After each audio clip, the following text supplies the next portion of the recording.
Hello বন্ধুরা, মালাস অ্যাক্টিভিটিসের পক্ষ থেকে আপনাদের জন্য অনেক অনেক শুভেচ্ছা, ভালোবাসা, শুভকামনা। আজ আমি আপনাদের পুডিং বানিয়ে দেখাবো। আপনারা পুরো ভিডিওটা দেখবেন। আপনাদের ভালো লাগলে প্লিজ লাইক, কমেন্টস, শেয়ার করবেন, সাবস্ক্রাইব করে আমার পাশে থাকবেন। বন্ধুরা, পুডিং বানানোর জন্য প্রথমেই যেটা দরকার হবে সেটা হচ্ছে দুধ। আমি 1 লিটার দুধ ঘন করে জাল দিয়েছি। জাল দিয়ে 2 কাপের মতন করে নিয়েছি। আমার লাগবে 4টা ডিম, চিনি আর হচ্ছে ভ্যানিলা এসেন্স। এবার আমি 4টা ডিম নিয়ে নিব।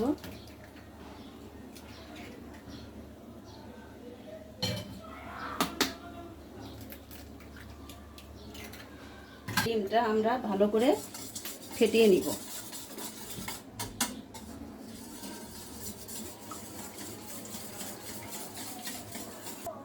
বন্ধুরা, ডিম ফেটানো হয়ে গিয়েছে। এবার আমরা 1 কাপের সামান্য একটু কম চিনি দিব। মিষ্টিটা আসলে যে যেমন পছন্দ করেন সেরকম দিবেন। যে পর্যন্ত চিনি না গলবে সে পর্যন্ত আমাদের এভাবে ফেটাতে হবে। আর আমরা এইটা 10 মিনিটের জন্য রেখে দিব যাতে চিনিটা ভালোভাবে গলে যায়।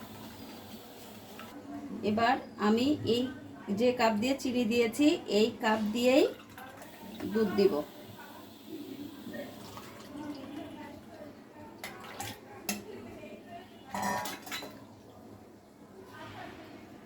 আমি এই কাপের 1.25 কাপের মতো দুধ দিয়েছি।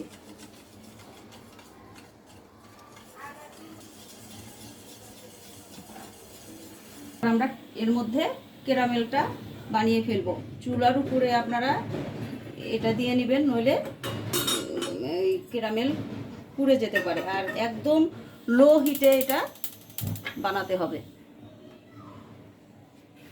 আমরা 2 চামচ চিনি দিয়ে দিব।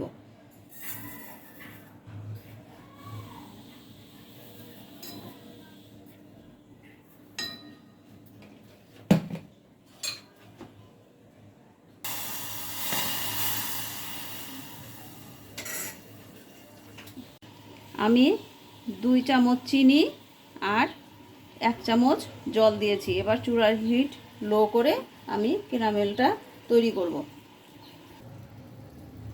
দেখুন বন্ধুরা, আস্তে আস্তে কালারটা চেঞ্জ হচ্ছে। একদম আপনারা ক্যারামেলটা বানাবেন, খুব সুন্দর হবে। আমি পুরো ফার্স্ট টু লাস্ট ক্যারামেল বানানোটা আপনাদের দেখিয়ে দিলাম। এভাবে বানাবেন, দেখবেন খুব সুন্দর হবে। আমরা ভালো করে ছেঁকে নিয়েছি। এই যে ছাকার পর এই যে এগুলো ফেলে দিতে হবে। এগুলো ফেলে দিতে হবে, নইলে পুডিংটা ভালো হবে না। তো আমরা আরও একবার ছেঁকে নিব।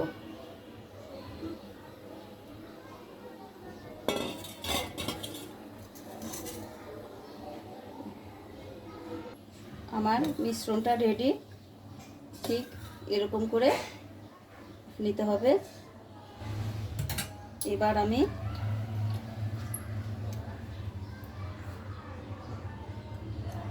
হাফ চা চামচ ভ্যানিলা এসেন্স দিয়ে দিব।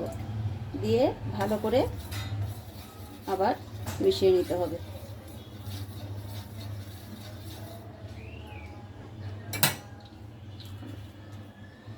বন্ধুরা, আমরা ক্যারামেল বানিয়েছি এই বাটিতেই পুডিং বসাবো।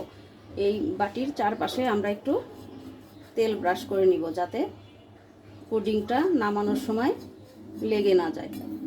পুরো বাটিটা ভালো করে তেল মাখিয়ে নিতে হবে।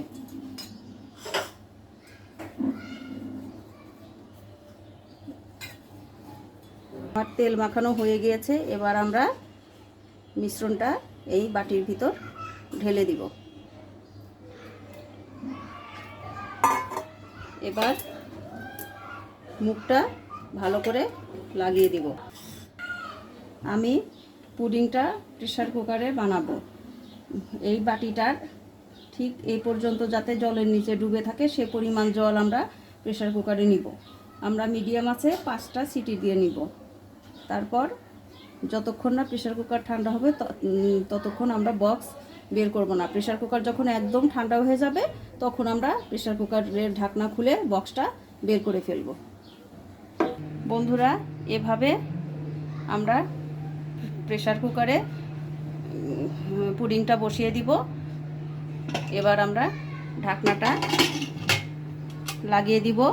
মিডিয়াম আছে আমরা 5টা সিটি দিব। এবার আমরা একটু 5টা সিটি না হওয়া পর্যন্ত অপেক্ষা করব। 5টা সিটি হয়ে গিয়েছে। প্রেসার কুকার একদম ঠান্ডা হয়ে গিয়েছে। এখন আমরা ঢাকনাটা খুলে দিয়েছি। এবার আমরা পুডিংয়ের বক্সটা বের করে নিব। বন্ধুরা, বাটিটা যখন একদম ঠান্ডা হয়ে যাবে তারপর আমরা বক্সে থেকে পুডিংটা বের করব। এবার আমরা পুডিংটা প্লেটে নামিয়ে ফেলব। চাকু দিয়ে এরকম করে আমাদের একটু হালকা করে নিতে হবে।